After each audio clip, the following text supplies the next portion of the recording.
Hi everyone, welcome to study spinning. और आज हम लोग क्लास 10th के ज्योग्राफी का चैप्टर नंबर 3 जो है जल संसाधन, इसको डिस्कस करने वाले हैं। और आज के चैप्टर में हम देखेंगे कि कैसे जल संसाधन हमारे लिए इम्पोर्टेंट है और क्यों 3/4 भाग पे जल होने के बाद भी हमारे पास जलों की कमी है, और इस कमी को दूर करने के लिए कौन व्यक्ति जिम्मेवार है, कौन से कारण जिम्मेवार हैं इसके लिए, और इसको हम कैसे सही कर सकते हैं, इसी को डिस्कस करेंगे। बट बिफोर टू बिगिन, अगर आपको ऐसा लगता है कि चैनल आपके लिए डेडिकेटली वर्क करती है तो चैनल को सब्सक्राइब और शेयर कीजिए, क्योंकि ये सपोर्ट आपके आज हमारे लिए बहुत इंपॉर्टेंट है। अगर हम लोग देखें तो भारत का 3/4 जल, मतलब पृथ्वी का 3/4 भाग जो है वो जल से ढका हुआ है, लेकिन इसकी मात्रा अलवणीय होने के कारण जो है जल का अनुपात बहुत कम है जो पीने योग्य होगा। तो अगर हम लोग भौम जल के स्रोत की अगर बात करें तो ये जो है ये नवीकरणीय तो है, लेकिन बहुत इसका पुनर्चक्रण जो होता है वो बहुत देर से होता है। इस कारण से हमें पीने के पानी की बहुत कमी दिखाई देती है, और 3/4 भाग जो है पृथ्वी का जल से घिरा होने के बाद भी जो है हमें ये किसी किसी क्षेत्र में जो है वो कहीं ना कहीं पानी की कमी देखने को मिलती है। ये बेसिक बातें हैं जिसको हम लोग क्लास 6th 7th 8th और 9th में पढ़ लिया था। अब हम लोग इसको 10th में जरा सा इसके के ऊपर देखेंगे कि कैसे इस चीज को हम लोग कम कर सकते हैं। फिल्टरेशन वाली बात है यहाँ पे, थोड़ा सा इसको देखने वाले हैं हम लोग। अगर हम लोग देखें तो विश्व के कुल विश्व में जल के कुल आयतन का 96.5% भाग महासागरों में पाया जाता है, और केवल 2.5% भाग अलवणीय है। जो विश्व में अलवणीय जल का संसाधन 70% भाग अटलांटिक, ग्रीनलैंड और पर्वतीय क्षेत्रों में बर्फ के चादरों और हिम नदों के रूप में मिलता है आपको। अलवणीय जल की बात करता है ये, और केवल 1% भाग जो है वो आपको पीने के लिए मिलता है। तो इसी कारण से हमें पानी की कमी खलती है, वो जो आपके सामने में देखने को दिखेगी। अगर पानी की कमी की बात करें हम लोग तो आपका दिमाग डायरेक्ट राजस्थान के मरुस्थल के पास जाएगा, क्योंकि वहां पे जल में मटकी लिए हुए आदमी जो है वो पानी भरने के लिए जाते हैं, और रास्ते काफी लंबे होते हैं पानी लाने के लिए। हालांकि बीएसएफ बहुत वो फैसिलिटी अवेलेबल करवाती है उनको कि उनको पानी आसानी से मिल सके, लेकिन फिर भी कमी तो कमी ही होती है। और इसी सारे के रीजंस को हम लोग देखने वाले हैं, और इसके ऊपर कैसे वर्क किया जाए जिससे कि ये कमी हमें ना खले। तो अगर हम लोग बात करें शहर के उदाहरण को अगर आप लीजिएगा तो यहाँ पे जिस तरीके से जनसंख्या बढ़ रही है उसके परिणाम जल के ऊपर पड़ रहे हैं, क्योंकि जल का डिमांड भी बहुत ज्यादा हो रहा है। और इस कारण से क्या होता है कि जल की मात्रा कम हो जाती है, भूमिगत जल की। साथ में जो अनाज, अगर ज्यादा जनसंख्या होगी तो हम खेती भी ज्यादा करेंगे और उसके लिए ज्यादा जल की आवश्यकता होगी। तो कहीं ना कहीं से हम जो है वो, अगर शुष्क मौसम रहेगा, शुष्क ऋतु रहेगी, मानसून अगर हमारे यहाँ कमजोर हो जाएगी तो कहीं ना कहीं से हम भूमिगत जल का ही उपयोग करेंगे। और ये जो भूमिगत जल को हम निकालेंगे तो ये भूमि के लवणता को बढ़ाएगी, उसके अम्लीयता को बढ़ाएगी, और साथ में हमारे लिए भूमिगत जल के कमी को भी दिखाएगी। क्योंकि किसी किसी जगह पर आप देखते होइएगा भूमि का जो लेयर होता है वो बिल्कुल कम हो जाता है। क्यों ऐसा होता है? क्योंकि हम भूमिगत जल का उपयोग बहुत ज्यादा करते हैं, और वहां पे क्या होता है कि हमारा मानसून जो है वो बहुत हल्का पड़ गया हुआ होता है। रीजंस बहुत सारे हैं। अगर आप शहर या गांव के ऊपर में आएंगे तो नलकूप हर एक घर में आपको देखने को मिल जाएंगी। तो ये क्या करता है कि भूमिगत जल का जो स्तर है इसको कम कर देता है। और साथ में कभी कभी सरकार की जो गलत नीति होती है उसका भी इम्पैक्ट इसके ऊपर पड़ता है। जैसे कि बिहार की अगर हम लोग बात करें, मैं बेसिकली बिहार से बिलोंग करता हूँ, तो बिहार की अगर हम बात करें तो बिहार से क्या होता है कि बिहार में अभी एक हर घर नल योजना, हर घर नल जल योजना, इसको शुरू किया गया हुआ है। इस कारण से क्या होता है कि हर एक घर में नल जो पानी होते हैं वो सबमर्सिबल से एक जगह स्टोर किए जाते हैं। ये 10,000 या फिर 20,000 लीटर का टंकी होता है, और यहाँ से पानी सप्लाई किए जाते हैं। लेकिन बिहार में अवेयरनेस कम होने के कारण इस पानी का यूज कहाँ होता है? तो इस पानी का यूज भैंस और गाय को नहलाने के लिए किया जाता है। तो इसका भी इम्पैक्ट कहीं ना कहीं से भूमिगत जल के ऊपर पड़ता है। और आजकल जो है वो बहुराष्ट्रीय कंपनियां जो है वो अपने वेस्टेज जो होती है उसको कहीं ना कहीं से नदियों में फेंक देती है, जिसके कारण क्या होता है कि ये जो इसमें जो तत्व होते हैं वो कहीं ना कहीं से पीने के पानी को या फिर भूमिगत जल की मात्रा को बहुत ज्यादा इफेक्टेड करती है, वो लवणीय बना देती है। तो ये बेसिक बातें हैं। अगर हम लोग और देखें तो घरों में हम लोग रसायन, कीटनाशकों और फेस वॉश, साबुन वगैरह का उपयोग करते हैं, वो कहीं ना कहीं से पृथ्वी के भीतर जो जल जाता है वो भी जो है वो जल प्रदूषण का एक बहुत बड़ा कारण बनता है। तो ये सारे रीजंस हैं, आप इसके ऊपर ध्यान देते चलिएगा और अपने जीवन में अप्लाई भी करते चलिएगा।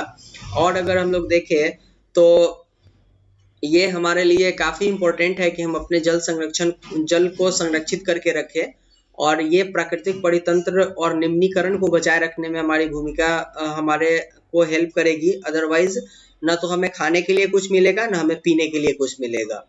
और अगर हम लोग देखें तो प्राचीन काल से ही जल को जो है वो संरक्षित रखने के काम किए जाते थे। जैसे ईसा के शताब्दी में इलाहाबाद के नजदीक में श्रीरंगवेरा में गंगा नदी की बाढ़ के जल को संरक्षित करने के लिए उत्कृष्ट जल संग्रह बनाया गया हुआ था। चंद्रगुप्त मौर्य के समय में भी ये काम किया गया हुआ था। कलिंग नागार्जुन के समय में ये काम हुआ था। 14वीं शताब्दी में इल्तुतमिश ने सीरी फोर्ट क्षेत्र में जल सप्लाई के लिए हौजा खास का निर्माण किया हुआ था। ये आपके प्री फैक्ट्स है जो हिस्ट्री में डायरेक्ट पूछे जाते हैं, तो इसको आप कवर कर लीजिएगा। बाकी सारे चीज को डिस्क्राइब इसलिए नहीं किया जाता है क्योंकि हर एक चीज को डिस्क्राइब किया जाए तो वीडियो इतना लंबा होगा कि बोरिंग दिखेगा आपको। बाकी अगर हम लोग देखें तो परंपरागत बांध, नदी और वर्षा की जल को इकट्ठा करने के बाद उसे खेती और सिंचाई के लिए उपलब्ध करवाते थे।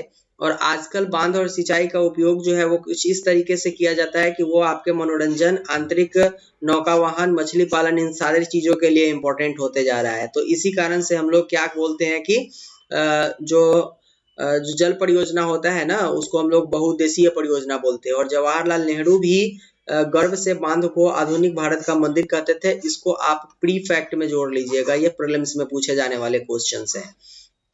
और अगर हम लोग देखें तो बांध, नदियों के ऊपर बांध बनाने से इसका प्रवाह नियंत्रित होता है और इसके जो प्राकृतिक बहाव होते हैं वो अवरुद्ध हो जाते हैं, जिसके कारण तल क्षेत्र में जो है वो गाद जमा होता है और कहीं ना कहीं से ये नदी और नदी का तल अधिक चट्टानी हो जाता है, जिससे जलीय जीव आवासों के में भोजन की कमी हो जाती है। और साथ में अगर देखिएगा अब तो ये कहीं ना कहीं से बाढ़ का भी कारण बन करके आती है।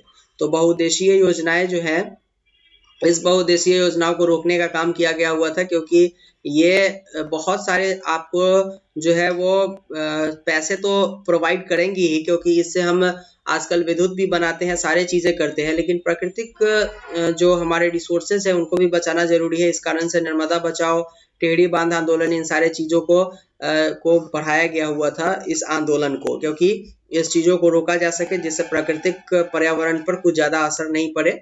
अगर नर्मदा बचाओ आंदोलन की बात करें तो ये गैर सरकारी संगठन के द्वारा जनजातीय लोगों, किसानों और पर्यावरणविदों और मानवाधिकार कार्यकर्ताओं को गुजरात में नर्मदा नदी पर सरदार सरोवर बांध के रूप में इसको विरोध करने के लिए इसको स्टार्ट किया गया हुआ था, नर्मदा बचाओ आंदोलन को। और सरदार सरोवर बांध जो है वो नर्मदा नदी पर बनाई गई हुई है और इसमें जो है वो महाराष्ट्र, मध्य प्रदेश, गुजरात, राजस्थान सम्मिलित है। ये जो इसमें जो जल संसाधन परियोजना है इसमें इतने राज्य को सम्मिलित किया गया हुआ है। और बाकी अगर हम लोग देखें तो इससे मरुस्थलीय भाग को जल पहुंचाने में काफी ज्यादा हेल्प होगी। तो ये सरकार की इनिशिएटिव थी सरदार सरोवर बांध के लिए। और अगर हम लोग कुछ इंपॉर्टेंट डेटास के ऊपर आते हैं तो कृष्णा और गोदावरी विवाद जो था जो कुछ इसलिए किया गया हुआ था क्योंकि यहाँ पे क्या होता कि ये जो है आर्टिकल 131 का मैटर है आपका पॉलिटी के लिए, तो इसको आप पॉलिटी वाले फैक्टर्स में जोड़ लीजिएगा। ये इसमें होना क्या था कि अगर जल विद्युत परियोजना के लिए बांध बनाकर जल की दिशा परिवर्तित करके कर्नाटक और आंध्र प्रदेश द्वारा इस पर आपत्ति जताई गई हुई थी, जल के जो देखे तो दिशा परिवर्तन के लिए, क्योंकि इससे राज्यों के निचले हिस्सों में जो जल प्रवाह था वो कम हो जाता और कृषि के साथ साथ उद्योग पर भी इसका विपरीत प्रभाव पड़ेगा। तो इस कारण से इसके लिए आंदोलन चलाए जाते हैं। लेकिन अगर देखें तो आप इस तरीके के जो आंदोलन चलाए जाते हैं इसमें जो विडंबनाएं दी जाती है कि इससे तलछट में जो है वो गाद जमा हो जाएगी और बाढ़ के कारण बनेगा, तो ये बनते तो जरूर है लेकिन इसके बेनिफिट उससे ज्यादा होंगे जितना कि बाढ़ से आपका नुकसान होगा। और इसका एक ये भी कहना है कि भूकंप में ये सुरक्षित नहीं रहता है तथा भूकंप के कारण बनते हैं, बल्कि या फिर वर्षा जनित रोग या फिर जल जनित रोग जो होते हैं, कीटाणु, विषाणु, इन सारे को फैलाने में इसकी भूमिका है। लेकिन फिर भी इसके जो पानी होती है इसको कहीं ना कहीं से सेटल किया जाता है और दूसरे कामों के लिए, तो इसके फायदे ज़्यादा हैं बशर्ते कि इसके नुकसान बहुत कम है। तो इस कारण से इस पर बहुत ज़्यादा गवर्नमेंट की तरफ से ध्यान नहीं दिए जाते हैं। लेकिन फिर भी वर्षा जल या फिर जल के संग्रह हमारे लिए काफ़ी इम्पोर्टेंट है, क्योंकि अगर हम लोग देखें तो बहुत से लोगों का मानना है कि बहुउद्देशीय परियोजनाओं के अलाभ जो है वो असर और उन पर उठे विवादों के चलते क्या है कि वर्षा जल संग्रह तंत्र उनके सामाजिक, आर्थिक और पारिस्थितिक तौर पर व्यवहार विकल्प हो सकते हैं। यह सब बिल्कुल सही नहीं है, क्योंकि इससे जो है ना फायदे बहुत ज़्यादा है, घाटा बहुत कम है।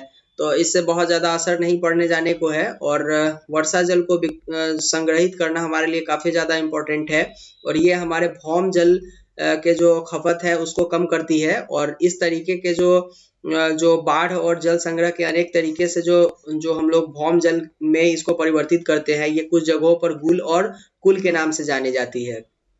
और इस एरिया में हम लोग छत वर्षा जल संग्रह के तरीकों को अपनाते हैं, और बहुत सारे तरीके हैं जिससे हम लोग वर्षा जल संग्रह करते हैं, वर्षा जल संग्रह करते हैं, और भी जो इम्पोर्टेंट चीज़ें हैं उसको हम लोग जल संग्रह के रूप में यूज करते हैं। बाकी अगर देखें तो राजस्थान के अर्ध शुष्क और शुष्क क्षेत्रों में, विशेषकर बीकानेर, फलोदी और बाड़मेर में लगभग हर घर में पीने के पानी को संग्रह करने के लिए भूमिगत टैंक अथवा टाँका लगा हुआ होता है। इसको प्री में जोड़ लीजिएगा, और यहाँ से क्वेश्चंस, इसको अगर मेंस में आप लिख रहे होते हैं तो इसको पुट कीजिएगा, यह डाटा आपको हेल्प करेगी। बाकी शिलोंग से 55 किलोमीटर की दूरी पर स्थित यह शहर पीने के जल के पानी की गंभीर समस्या का सामना करता है। भारत के बहुत से जो जगह है वो कहीं ना कहीं से पीने के पानी की समस्या से जूझ रहा है, जिसमें हिमालय की राजधानी शिलोंग भी है। और एक रोचक इसलिए है, वर्षा जल संग्रह प्रचलित है यहाँ पर, क्योंकि चेरापूंजी और मासिनराम जहाँ विश्व में सबसे अधिक वर्षा होती है, और उस जगह पे सबसे अधिक वर्षा होने के बाद भी शिलोंग से 55 किलोमीटर की दूरी पर स्थित एक शहर जो है वो पीने के पानी की समस्या से जूझ रहा होता है। तो ये इम्पोर्टेंट है, इसलिए हमें वर्षा जल को संग्रह करने की जरूरत है। और अगर हम लोग देखेंगे कुछ चीज़ों को, तो पश्चिमी राजस्थान जो है वहाँ पे छत वर्षा जल संग्रह की रीति जो है वो इंदिरा गांधी नहर परियोजना उपलब्ध 12 मासी पेयजल योजना के कारण बहुत कम होता दिखता जा रहा है, क्योंकि यहाँ पे पानी एनी टाइम अवेलेबल होता है, तो वर्षा जल संग्रह किया नहीं जाता है, और वो पानी जो है वो कहीं ना कहीं से आपके जो भूमिगत जल है उसकी भी मात्रा को नहीं बढ़ाता है। तो इस कारण से कुछ चीज़ों को प्राकृतिक तौर पे भी छोड़ देना चाहिए सरकार को। ये बातें थी, और ये चैप्टर था जिसमें हम लोगों ने जल संसाधन के बारे में देखा। ये काफी बेसिक चैप्टर थी, यहाँ से ज्यादा क्वेश्चंस जो आने वाले नहीं थे उसको मैंने आपके लिए पुट डाउन नहीं किया है, लेकिन जो आने वाले हैं उसको आप नोट डाउन करते चलिएगा अपने नोटबुक में। तथा आज के चैप्टर के लिए मिलते हैं फिर से हम लोग नेक्स्ट वीडियो में क्लास 10th के ज्योग्राफी के चैप्टर नंबर 4 के साथ। तो अगर आपको ऐसा लगता है कि चैनल आपके लिए डेडिकेटली वर्क करती है तो चैनल को सब्सक्राइब और शेयर कीजिए, क्योंकि इस चैनल को आपके सपोर्ट की जरूरत है। तब तक के लिए थैंक यू।